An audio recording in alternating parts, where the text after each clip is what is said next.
you looking to up your real estate investing game? Well, you're in the right place. Welcome to the Sub 2 Deals Show with your host, Sub 2 expert William Tingle. Hey, Sub-Tours, this is William Tingle of Sub2Deals.com. I'd like to welcome you to this episode of the Sub2 Deals Show, where we talk about all things subject to and sometimes some other stuff real estate related. If it helps your business, we want to educate you on the topic and get you going out there. Today, I am super excited. I've got an investor that's going to talk to us today about his success. His name is Andy Kiel. He is a real estate investor, been investing for about 15 years, so he knows a thing or two about real estate and actually a lot about subject to. So, like I said, real excited about that. Andy, I'd like to welcome you to the show. Tell us a little about yourself. Well, thanks for having me. Again, my name is Andy Kiel. I live in Tucson, Arizona currently, and hopefully for a long, long time. Originally from the Chicago suburbs. Been investing for actually closer to 20 years now in real estate pretty much my entire adult life. Been through some good times and bad. Definitely had some downfalls in the lean years there in 08 to 10, 11 or so. Let's see, what else? I have 2 grown kids that still live in Illinois and currently have 33 single-family homes in portfolio and a full-time investor now. Oh, that's great. I tell you, 20 years, that's about my length of investing. And I understand what you're talking about with seeing some good times and some bad times. We've been through a couple of insane markets, especially that one in 2008. Yeah, that was definitely a big setback for me. And I'm pretty transparent with this stuff. I actually went broke in that era. So it was all starting over about 4 years ago. So what I did here was taking the lessons learned from that time, and I'm sure there's some listeners out there that can feel the pain from that era too. But you know what? Sometimes it's pick yourself back up and learn from some errors and move forward. Well, that's exactly right. You know, I really believe that you don't fail unless you want to. I mean, you may make mistakes and things may happen, but as long as you learn a lesson from them, you can move forward with that and even do better the second time around. It sounds like that's what you're doing. Absolutely. It was definitely a learning experience, but a whole lot of life lessons, and learned a lot through that. And I still to this day remind myself that that was a lesson learned and take it as a positive. Right.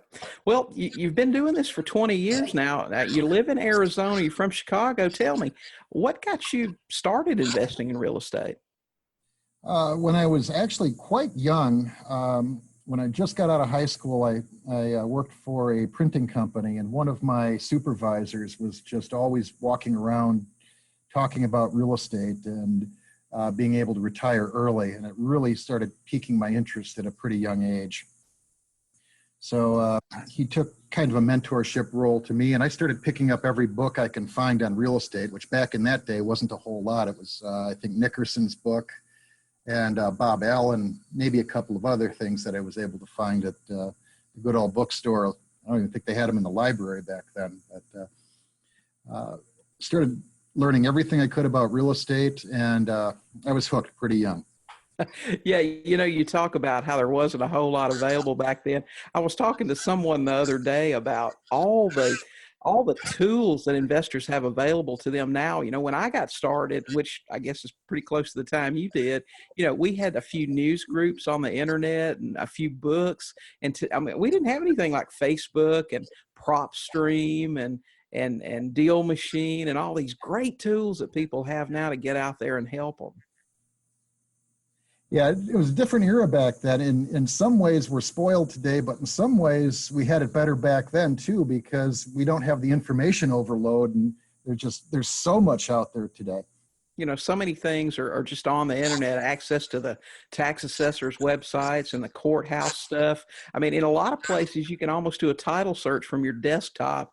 And I remember having to go to the records room on a regular basis and go through all those deed books and all, just the smell of those records rooms and all those old paper books and all that sort of thing that we used to have to do to do research on a property. Yeah, I remember that as well. Yep.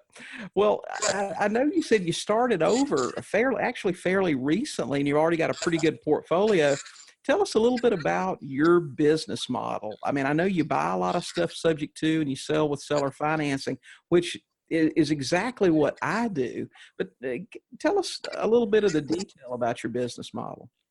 Yeah, so basically, about 4 years ago, I met through our local RIA, as Arizona RIA here in Tucson, met a gentleman by the name of John Burley, and he explained his system, and I was just hooked from the get-go. Basically, what we do is we acquire properties in a various number of ways. Sub-2 owner finance are certainly my favorite, but we'll buy off MLS or for sale by owner, any number of different things there. And ultimately, we do a long-term 10-year lease option on the property. So we'll maximize the cash flow using a lease option model. So we'll always acquire with a deed, but we always fill the property with a lease option. Okay. So your exit is 100% of the time a long-term lease and option. Correct. Okay. That's really something I haven't heard a lot of other people use, except maybe John. And is the actual lease and the option, they're both 10-year terms? I mean, is there a difference between the lease and the option? Is it a 1 year with 10 rights to renew, or how does that work? Yeah, so we actually use a 1-year lease with a 10-year option. We just renew the lease every year. I see. Okay.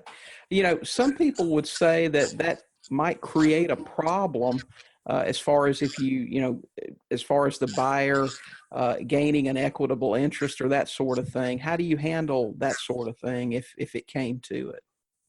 Really well prepared docs, and in the state of Arizona, these documents have been really well tested over the number of years we've been using, and not just because we use it, but because a whole lot of others, including John Burley, have been into court with these things before, and they're really well tested in this state. Okay, so they've been tested in the court system, and it's just really a matter of knowing your state statutes and what's allowed and that sort of thing, and that's going to determine whether you could do this sort of thing and it be legal.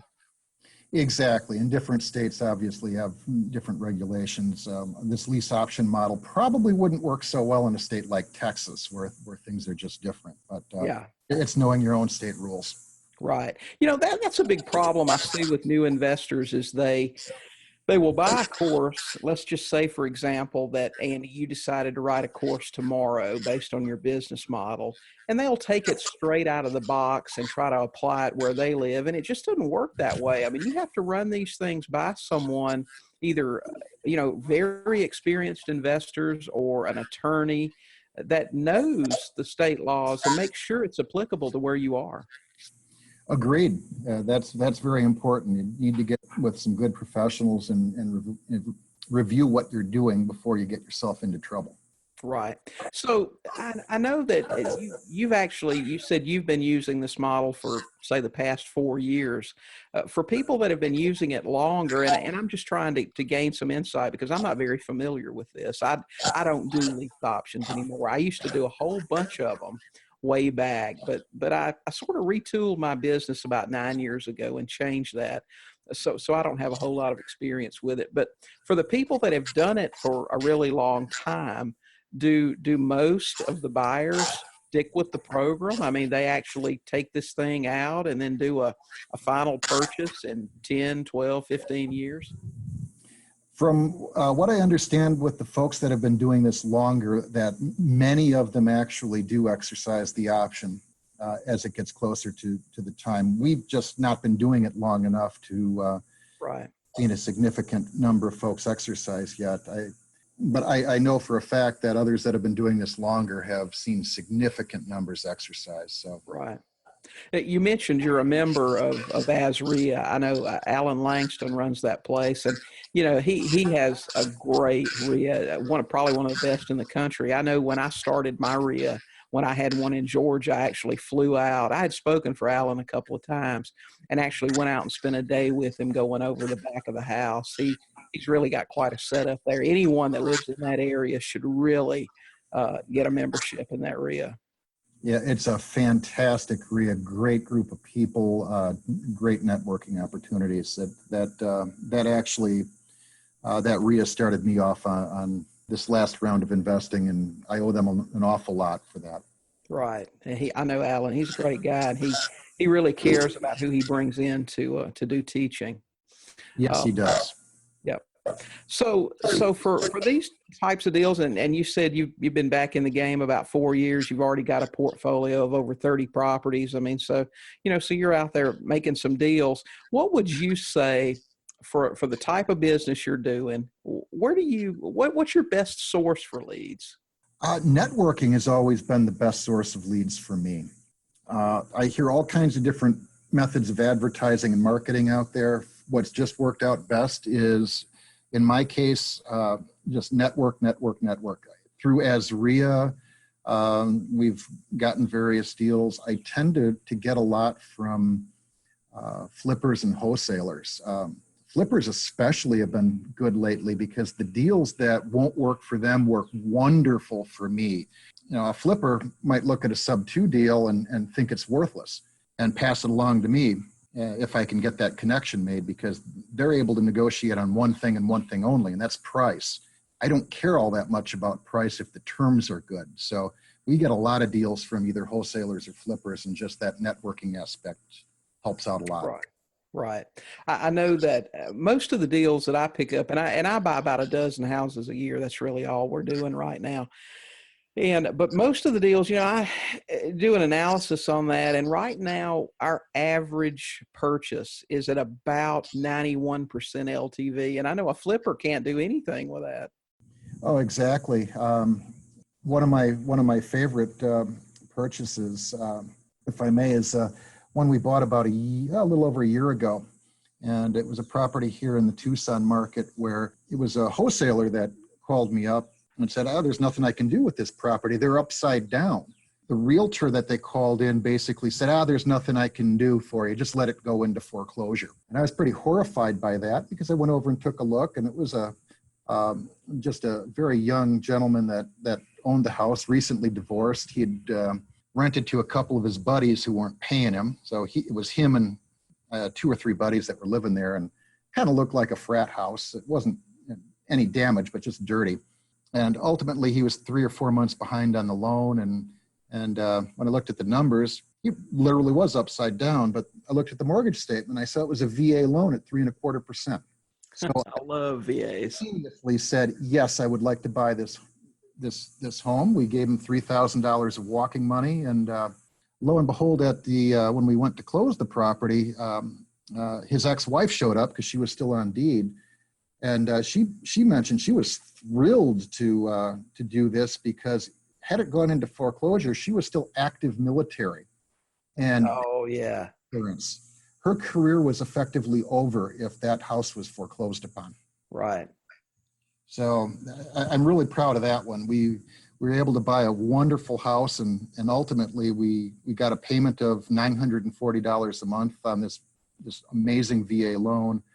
And we filled it with a long-term lease option to 2 sisters and their friend who had never in their life owned a home, and they're all in their 60s and 70s, and they were just so thrilled to finally have the opportunity to get into a home ownership situation. And they're paying $14.95 a month for the lease, and with the option on that one. So, oh man, that's some great cash flow there. About $500 a month, yeah.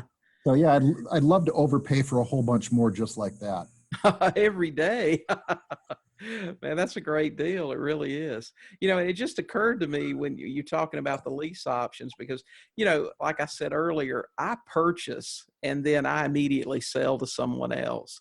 But you guys doing these lease options, you're getting to hang on to the long-term landlord tax benefits, aren't you?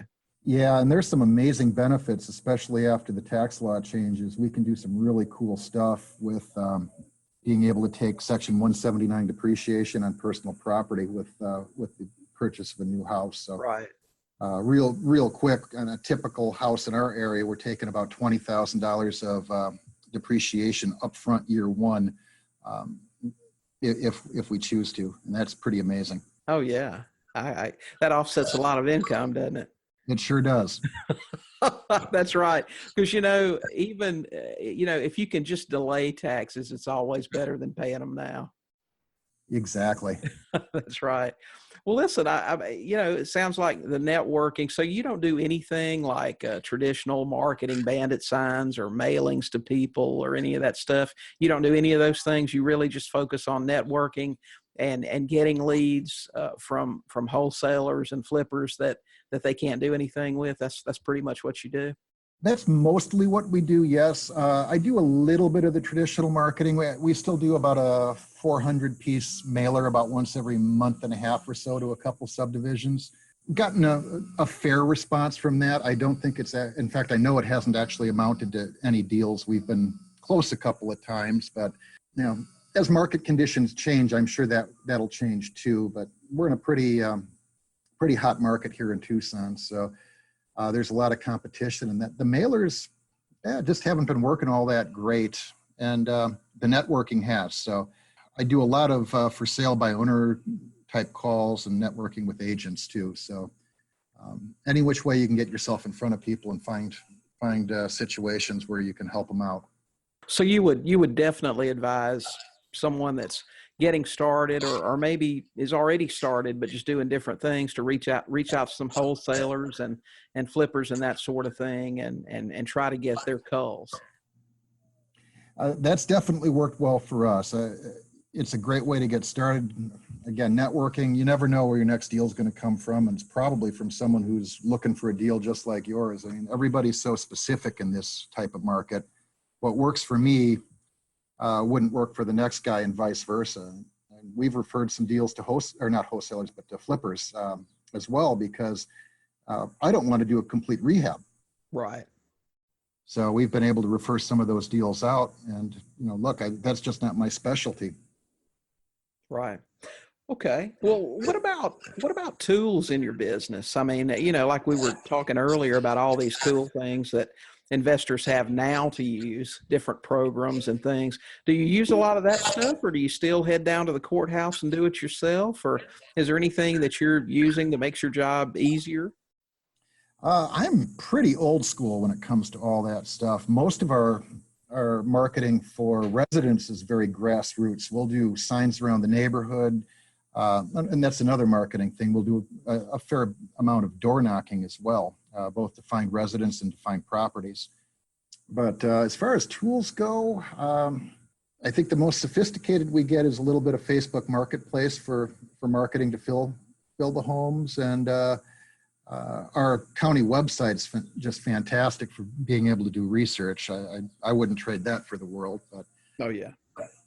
aside from that, I don't have any like super wonderful, cool tools that I use other than probably just my QuickBooks for accounting and some Excel spreadsheets. So the good news is you don't have to be high tech to be successful. No, I almost think you're better off being low tech. I agree with that. I really do. So Facebook Marketplace is where you're finding most of your buyers. And that's where I'm not quite sure anymore, because my girlfriend and business partner does the marketing side of the business. So she does all the Facebook and Zillow, Craigslist, all the marketing for the buyers. So I think probably Facebook is definitely getting to be a bigger source lately. Craigslist is kind of petering out a little bit, but I'd say probably a third Facebook, a third from the grassroots stuff like signs around the neighborhood, yard signs, and then probably about a third are coming from Facebook lately. If I had to. Well, I mean, it's hard to beat free marketing, isn't it? Yeah, and it's pretty much all free marketing. We love that. Oh yeah. That's great. I mean, when you talk about a marketing budget and you say, well, I don't have one, everything I do from networking to filling the houses is pretty much free. I mean, it doesn't get much better than that. Yeah, it's pretty awesome. Well, that's great information, Andy. I tell you. Hey, Subtours, we're going to take a quick break. And when we come back, we're going to talk to Andy about the criteria that he looks for when he evaluates a house that he's going to buy, and some deal examples of some things that he's worked on recently and is putting together right now. So you guys come back. We'll be back in just a few minutes. The Sub 2 Deals Show with your host, Sub 2 expert William Tingle. We'll be right back. Hey Sub-Tours, have you been trying to learn how to invest in real estate? It can take you years to learn the ropes on your own. How many people do you know who have been looking into real estate investing for years, but have never bought a single house? Do you have shelves full of courses but lack the courage to get out there and close on that first deal? Are you tired of so-called coaches who always seem to have just one more thing to sell you that you absolutely must have to be successful? Are you tired of trying to piece it all together with YouTube videos and free forms found on the internet? Is that really any way to build a business? William Tingle has been coaching real estate investors all over the country for over 16 years. And if you are ready, he can show you how to buy all the houses you want, anywhere you want, without ever having to ask a banker for one thin dime. Contact William today at sub2deals.com and schedule your free 30-minute strategy session. Talk it over, and if you think you're finally ready for success, he'll get you going. Back to the show, the Sub 2 Deals Show, with your host, Sub 2 expert William Tingle. Hey, Subtours, this is William. We're back today with Andy Kiel. Andy is a Arizona investor and been in the business for a while, and he's really killing it out there, buying subject to and with owner financing and selling. He's got quite a unique way of selling. He follows the John Burley model of selling on long-term lease options. We're talking about his deals today.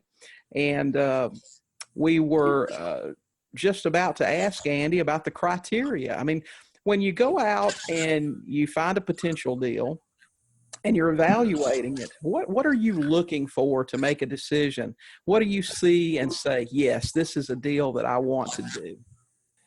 First and foremost, when I evaluate a deal, I'm looking to see what my net cash flow is going to be per month. That's actually my most important criteria. And that takes a little bit of market knowledge and experience in knowing what I can get for a particular property.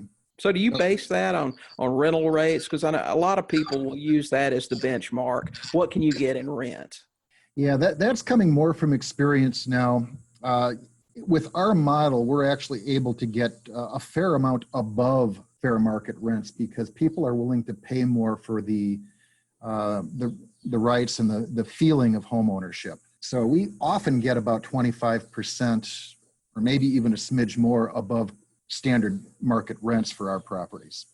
Well, let me ask you, when you're getting above market rent, and I know when I did lease options, we could get a little bit above market too. And the way that we did that pretty much was by offering rent credits. Now, as a rule, rent credits are generally thought of as kind of a bad idea these days because of the equitable interest problem.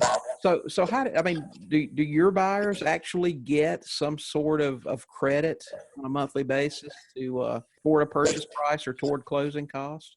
We've done both, and I've definitely and would definitely advise to be very careful with this. We currently do a $100 credit for every on-time payment. There is some risk involved here, and we're definitely stepping one step further into that gray area of a construed sale. So that's something that everybody should make a personal business decision and whether they want to take that risk or not. We feel it ties the buyer to the property a little bit more. They feel like they have more of an equity buildup, and it feels more like a home ownership situation to them because of that piece. So there is some risk involved with it for sure. Okay.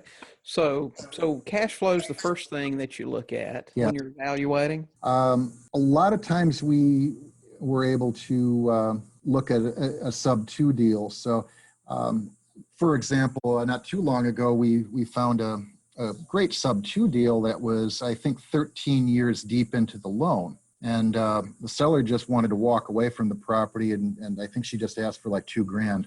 It was a little bit higher loan rate at like 6 3/4 or something to that effect.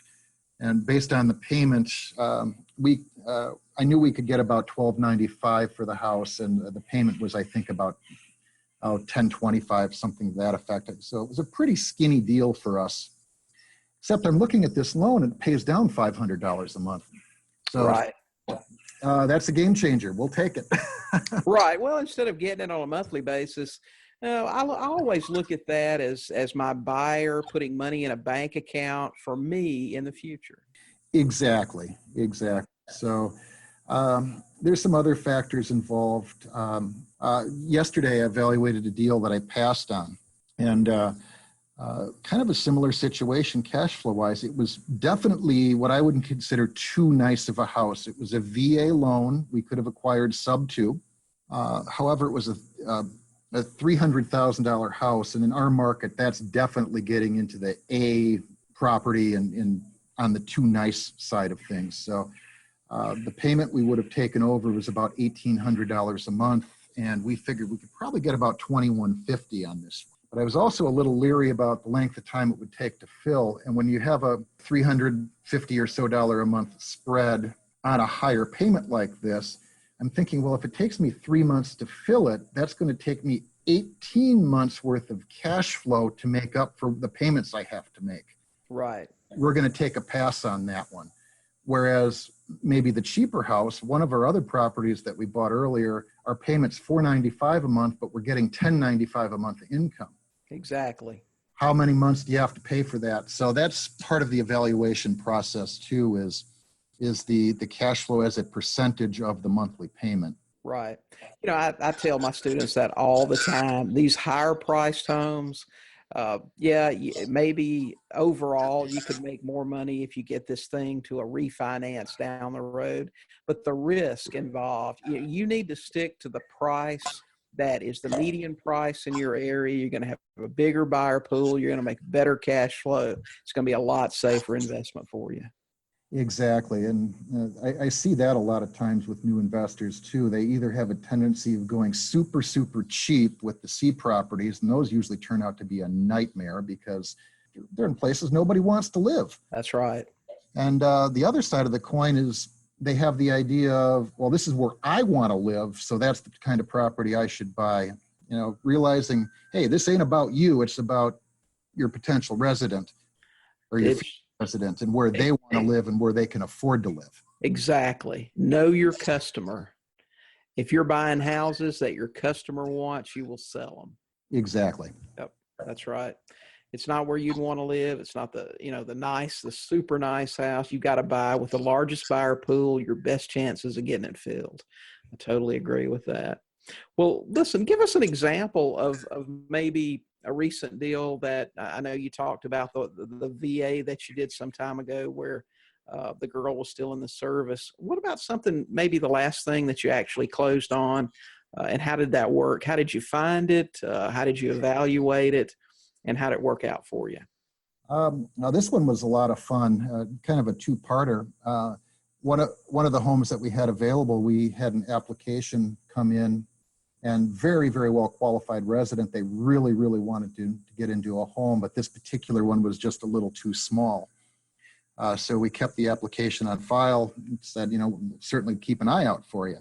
Well, a few days later, one of the realtors that we've worked with and networked with over the years, who also tends to specialize in doing owner finance deals, literally gave me a call from the listing presentation that he was on with the seller, and called me over to the listing presentation. We walked through the house and shook hands right there, said, we'll take it. Not even price wasn't even negotiated because they were offering 6% 30-year fixed owner financing, 10% down. So quickly ran the numbers through my head, and I'm like, yep, we can make this work really easily. No sooner than we inked the contract on that one, called the buyer up and said, I'm standing in front of your new home. Why don't you come over here and take a look at it? And they agreed. They went over, looked at it, and said, yep, this is it. So this was someone that you actually already had in your buyer's list? Yeah, it was. So we literally bought the house and signed the lease and the option agreement the same day with a full deposit. You can't beat that. Yeah, that was amazing. And just having that network too is we had the agent that knew we'd be a perfect buyer for this home, and he called us literally at the listing presentation. We went over and bought it on the spot. I mean, that the sellers were thrilled to death too. I'll bet. Yeah. And, you know, in that case, you probably use your buyer's down payment to fulfill your down payment obligation to your seller. I've never been able to do that before this deal, but yes, we did. And boy, that worked out nicely. So you said earlier that you use Facebook Marketplace primarily to attract buyers. Is that where you actually collect your buyers list? Buyers lists are kind of a funny thing because they don't last very long. Oh yeah. 2 to 3 months is about all you're going to get out of that. Tops. So we don't really do anything fancy with their buyers list. We get an application in, and we do our darndest to either find them a place ourselves, or obviously have a lot of other investor friends that we know of in the area that use the same model that we do. So we try to refer to the group that does this as well. We recently had one on a property that we filled. They just missed it by a couple of days, and we've been trying to find them a place within our network, because I knew they'd be a well-qualified candidate. Oh yeah, great. Well, Andy, let me ask you, if you could give new investors, someone listening to this, that maybe they've been wanting to get in real estate for a while, or maybe they've been trying to get started, they haven't had a whole lot of luck. If you could give them any advice, what would it be? There's two things that I see that cause new investors a lot of problems. The first one, I think I've heard it referred to many ways. I call it shiny penny syndrome, where everyone's looking for that newest, greatest, next best thing.